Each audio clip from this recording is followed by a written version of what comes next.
What's up everyone, it's Colton from Swordscat Productions, and today I'm going to be ranking every major Dragon Ball arc. That's right, from OG Dragon Ball to Z, GT, Super, the movies, Daima, and even some manga-only arcs like Moro and Granolah. If it shaped the Dragon Ball legacy, it's gonna be in here. Now before we start, first off, sorry about my voice, I just got done recording a longer video that'll be coming out later, and so it kind of messed my voice up. But I'm going to power through this for you. Know that this is just my opinion. Dragon Ball hits different for literally everyone. Some people like the story better, some people like the fights better, some people like the adventure aspect. And some arcs that I rank low might be your childhood favorite. Some I love, you might hate.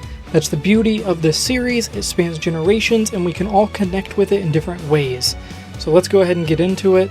One arc that's just getting started, and the honorable mention, the Black Frieza arc, or what is possibly going to be the Black Frieza arc. This arc is still in its early stages, but man, what a beginning. We've got Broly training to control his rage, Goten and Trunks taking on their own slice-of-life adventures, and the big one, Ultra Instinct Goku vs Beast Gohan, two of the most powerful characters finally clashing. You can feel the weight of the moment. Sadly, this arc began shortly before Akira Toriyama passed, and we'll never fully see what he envisioned. But the tone, the potential, the legacy, it's all there. And I have faith in Toyotaro to carry the torch with respect, ambition, and if done right, this could be one of the best arcs. Now, my official rankings with actual completed arcs. In 21, my least favorite arc in all of Dragon Ball is Emperor Pilaf. The arc started it all, and honestly, it's my least favorite. Tonally, it feels like a Looney Tunes episode with just some martial arts. Pilaf is more of a Saturday morning villain than an actual threat, and the comedy is charming, but the stakes feel almost non-existent. That said, it is importantly historical. We meet Goku, Bulma, Yamcha, we get to experience the Dragon Balls, and we even get our first Azoru transformation. But Dragon Ball would become so much more that this arc just doesn't reflect the greatness that is to come. My next one, number 20, is the Red Ribbon Army arc. Following the fantastic 21st Tenkaichi arc, this one just doesn't measure up. It brings back the adventurous spirit of the first Dragon Ball arc, but with more action and a larger world. We meet Tao Pai Pai, and the tower climb is memorable, but as a whole the arc kind of feels disjointed. There's a lack of cohesion, there's too many conflicts, and not enough of like a central good drive. It laid the groundwork for better arcs later, but this one itself just doesn't hit the emotional or thematic highs of what comes later. Controversial, my number 19 is the baby arc from GT. GT for me is very, very, very hit or miss. Most of it's miss though, and this arc is kind of the peak of both.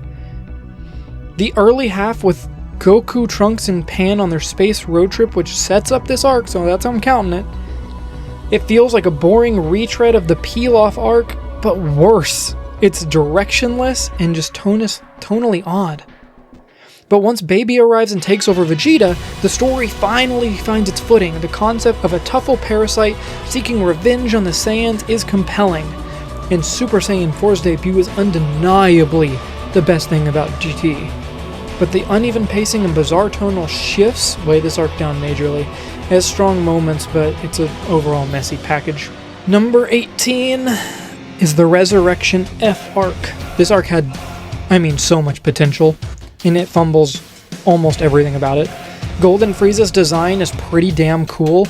The story completely lacks tension. Gohan's regression is insanely frustrating.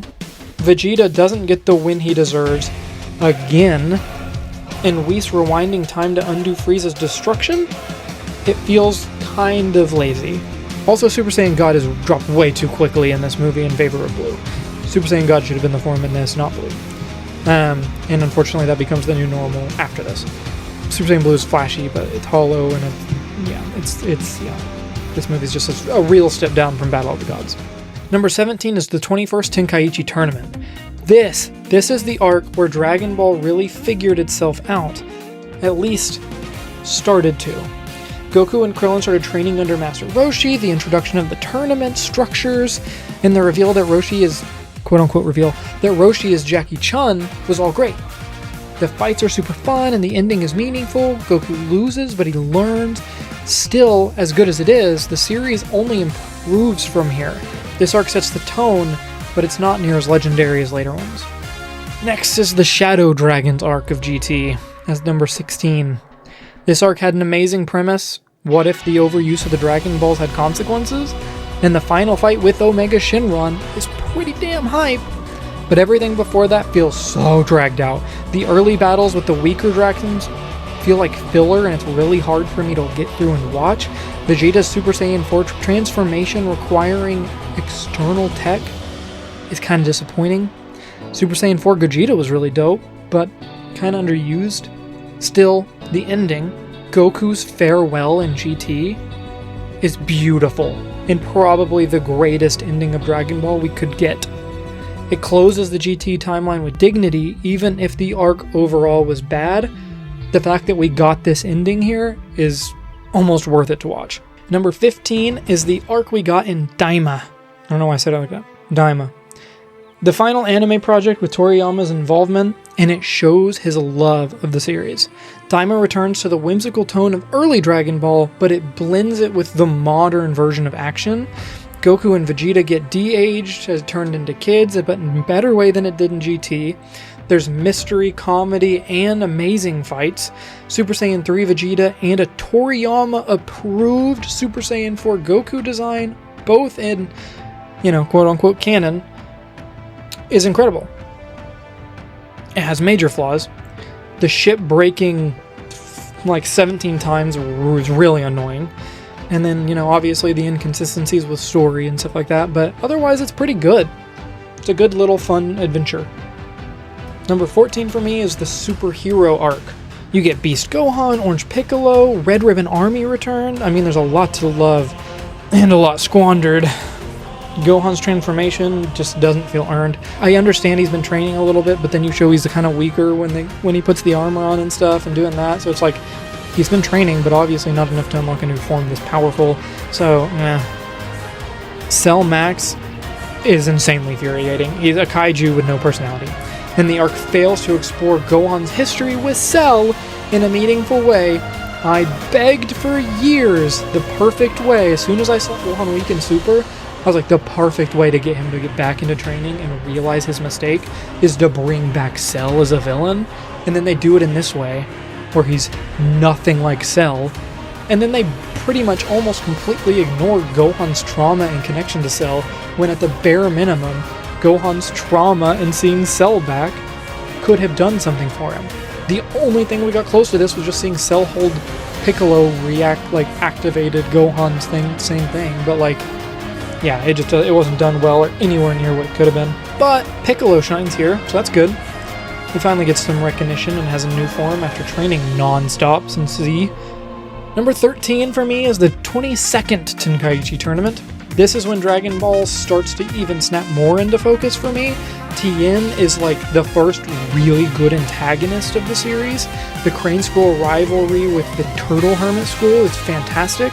The fights feel stronger and a lot more personal, and Goku's ability to change his enemies to really redeem them is really first showed off here.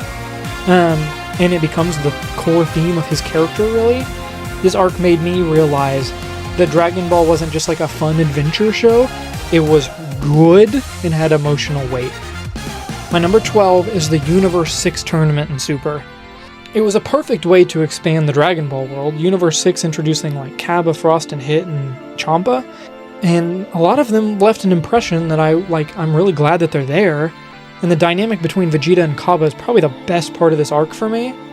And then Hit versus Goku with, Blue Kaioken is insane, and that's the first time we actually learned that, at least as far as I know, that you can stack what we call techniques on top of transformations, which leads to a possibility later in the series of seeing a transformation like Super Saiyan Blue being stacked with Ultra Instinct, or my personal favorite and what I think will happen against Black Frieza is seeing Super Saiyan 4, the new version from Daima, then get stacked with the technique of Ultra Instinct, so we get like a Primal Instinct and Primal Ego with Goku and Vegeta. I think that's what's going to happen there.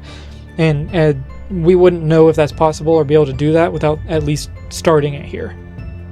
Number 11 was the Saiyan arc, which is gonna be controversial. It was the beginning of Z and the arc that is really front-loaded, the setup for like everything. Had Snake Way, Raditz, Gohan beginning his training, but once Nappa and Vegeta landed is when it became good to me. Yamcha's death, Tien's last stand, Piccolo's sacrifice, Goku's arrival, Kaioken, the Gallic Gun, and Kamehameha clash sets the tone for literally everything to follow. It's just, for me, it's a really slow start, and it's not until you get to them arriving that I actually care about this arc at all. Number 10 is the King Piccolo arc from OG Dragon Ball. Dragon Ball gets pretty dark as it goes on, and I loved it. King Piccolo became terrifying. I mean, he's the first one to kill one of the main characters in Krillin. He took over the world entirely, and this was a series where we first really like brushed with that feel of like hopelessness. This is the first arc for that. And when Goku flies up at the end and goes through his chest with his punch, it's probably one of the most iconic scenes in Dragon Ball. Definitely in Dragon Ball. Probably one of the most like top 5 iconic scenes in all of Dragon Ball history though. For number 9, it would be Future Trunks' arc. I mean, man, this arc had everything in its setup. It had mystery, suspense, stakes, fan service. Goku Black was terrifying. Zamasu was chilling. Vegeta Blue returning. But the writing for this plot irks me. There's so many mistakes along this way in this arc that make it bad. Like, it had such a good setup. And you literally tweak a few things, and this is probably the tied with Tournament of Power, or is the best arc in Super. The first tweak, the figure that emerges isn't Goku Black, it's Goten from another timeline that is conquering timelines and killing off Saiyans and the Z fighters from every timeline because he thinks that all that they do is bring destruction. He was raised in destruction and death and murder, and so he was raised to believe that, and so now he goes back and forth through timelines doing that, and so that's who that should have been, not Goku Black, like a version of Zamasu. Second tweak would be changing the way Pataras work with, oh, they're too powerful now, so the time doesn't last as long. Stupid, breaks a lot of stuff, hate it, almost makes using the Pataras pointless, because now if they just get more powerful, it's just going to be like 2 seconds and then they can't use it. So, yeah, don't like that at all. Tweak Trunks' thing, you know, it shouldn't have been like, the power of friendship gave him this weird new form.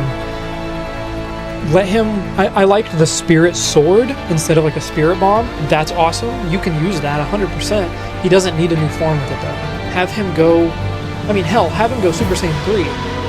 And then go in with the spirit sword, and I still think he could have done it. If the spirit sword was strong enough, and just make it strong enough. I mean, you can write it. Don't give him some weird random form. And then the final thing is just, you know, when his timeline gets snapped away, Future Trunks is like, oh yeah, I'll just go in and live with, I guess, a different version of me, and we'll be fine. He should have just stayed in the arc with his friends and this version of his mom and his dad and everyone. If his world was already gone and he was going to have to go to a different one anyway, just have him stay around so he can actually be a main character that people really like going forward. If you can change those few things, it would be the best arc in Super. My number 8 is the 23rd Tenkaichi tournament, where Goku returns as an adult to face the reincarnation of Piccolo, his greatest enemy at that time. And it comes full circle as the last arc in Dragon Ball. I mean, the fights in it are brilliant. Tien, Krillin, Piccolo, everyone pretty much gets a moment in it. Goku finally wins the tournament, which is awesome, and the best way to end it. And this is before they get too OP and powerful, where it's just like, I use another form, I use another stronger attack. It's more like actual, closer to martial arts and strategy, which I really like. Alright, number 7, the Frieza arc, which also might be controversial, that's this low, but I mean, I'll even be quite honest, this is the arc that made Dragon Ball like a global phenomenon. It had Namek, Super Saiyan, the death of Krillin again, Vegeta's breakdown, the final fight that lasted way too long. But I mean, honestly, like, everything that Dragon Ball is today is just based off this arc. So like, I can't downgrade it like too much, but it's just one of those things where it doesn't really do a lot for me. Like, Frieza's a cool villain. Once he's actually in his full transformation, I enjoy him. I like that Piccolo gets to shine for a little bit. I like that Vegeta kind of gets his redemption. That's probably the best part of this arc. And then obviously Super Saiyan is the number one thing that comes out of this arc that I really like. Number 6 is the Majin Buu arc. It starts slow and it builds and builds. I mean, you get Super Saiyan 3, which, although I think it should have been, hinted to and led up to more and not just shown off randomly like it was, it's an amazing looking form. You get Gotenks and Fusion for the first time. You get Ultimate Gohan, which is amazing. You get Vegito. You get Majin Vegeta. Goku versus Vegeta fighting in a rematch. Buu's endless amount of forms. I mean, yeah, it's a great arc. I like the Buu arc. My number 5 is the Battle of Gods arc. This is where Super really began, and it came out swinging. Beerus is introduced as the force of nature. Super Saiyan God ritual was mysterious and cool. It was fresh, and Vegeta's rage moment with Bulma is still one of my favorite moments of his of all time. And it balanced humor and combat and everything very, very well. Specifically, I'm talking about the movie version, because, if there's a movie, why will I even watch the show version of it? Number 4 would be Super Broly's movie. It's by far my favorite movie in Dragon Ball, and it did everything, just incredibly. Broly is actually well written this time, and not just raging because of the crying baby when he was a baby. His rage is actually great and justified. The fight scene and fight choreography and animation is the best I think it's ever been. You can see Super Saiyan God Vegeta. Yeah, it's so good. Blue Gogeta in canon for the first time. It's good. Then number 3 for me is the Cell arc. You got time travel, you got androids. It almost starts as the Terminator, but for Dragon Ball. And obviously, stakes are real, transformations get earned, you get the hyperbolic time chamber training, which is amazing. It really builds, it actually has a good setup throughout the arc. And then Gohan finally transforming into Super Saiyan 2 is one of the most badass things ever. Even in Abridged, it was badass. So, Cell is one of the greatest villains Dragon Ball's ever made, and the fact that they didn't bring him back properly is really annoying. So, yeah, I don't know. It's great, though. And then this is where I forgot to add it to the list, so my numbers aren't right. Push everything that I've said so far back a little bit, because this is where the Granolah arc would come in. The Granolah arc for me is almost perfect. It has 2 problems. I don't like how fast it's resolved by Black Frieza, and I do not like that Ultra Ego Vegeta just keeps getting his hands. He keeps getting hands. I don't like that. I feel like Vegeta needs some wins, and him just getting his shit rocked again and then being like, here Goku, here's my sensei, you do it. It's getting real tiresome, and Vegeta needs his win over Goku at some point soon. Other than that, I think the Granolah arc is great. I love Granolah as a character, his design, his backstory, his powers. I really hope that they bring him forward. I know that his wish to become that powerful made him lose years off his life, and now that we've time jumped to superhero, he's more than likely passed. But just use something, use the Super Dragon Balls, use the Namekian Dragon Balls, use Earth Dragon Balls, and wish him back to life with a longer lifespan. And then, like I said, that was just kind of implemented because I forgot to put it on the list, so the numbers aren't right. But the actual 2 would be Moro. He's a magical villain who drains the life force and energy from planets, like Nihilus from Star Wars, and that's incredible. Goku gets Ultra Instinct's mastery. Vegeta learns Spirit Fusion, which is incredible. The Z fights actually do something. Even Yamcha gets to actually be represented in this arc, which is incredible. It's such a good arc. It's maybe the best written I think it's the best written arc in Super for sure. The best villain probably in Super, since Super reuses a lot of villains. Yeah, the best villain in Super for sure. The only issue I think I have with this arc at all is they set it up for Goku and Vegeta to take them on together. They need each other. And then it's kind of just a situation where, again, Vegeta gets sidelined, Goku fights him, and then I don't like that Moro becomes a big earth pimple or whatever, and then they do that. Yeah, I don't like that part. But other than that, I like literally everything else about the arc. And my favorite is the Tournament of Power from Super. This might be controversial because it's a Super arc, but my god, the Tournament of Power is good. Even the intro is my favorite intro. I love the Dragon Ball Super Tournament of Power intro. It's so good. And it has flaws, like the Power of Love universe. I won't deny that. But I feel like the flaws that it does have don't compare to the highs that it has. And so it's still, even with the few flaws that it has, it still goes above the others because of its highs. Like Ultra Instinct is one of the greatest moments in Dragon Ball history, period. Vegeta getting like Super Saiyan enhanced or better or whatever, Super Saiyan Blue. But I call it Royal, Super Saiyan Royal Blue. Him getting that is incredible. Like Gohan and Frieza teaming up was surprising. Goku and Frieza teaming up at the end was fantastic. 17's Wish. Yeah, it's just also good. Jiren is pretty good as like a villain, like quote unquote villain. Like it's pretty good. It's pretty good. I mean, yeah, Dragon Ball's been a part of my life for as long as I can remember, and even now it continues to involve and inspire people. I hope we not only get the manga arcs like Moro and Granolah and hopefully Black Frieza animated soon, but the Dragon Ball continues for more years to come. It's kind of hard, and I get people maybe saying they don't want it to with Toriyama, and they just want Toriyama to finish Black Frieza and then move on and not do any more Dragon Ball. But I feel like Dragon Ball, similar to things like DC Comics and Superman and Marvel Comics, it's become such a thing and such a worldwide phenomenon that it, even sadly in honoring its creator, it can outlive it, and I think it can outlive their creators, and I think it should. I don't think it should be done. I think it's great. So it needs to keep going and make new stories, and even if that means sidelining, like let Vegeta win the final battle, Goku then finally realizes he's not the most powerful because Vegeta passed him and he won. So Goku doesn't need to do that anymore. He just trains for fun now, not to gain him power to protect or anything like that. And then we start focusing on maybe other characters. That's fine with me.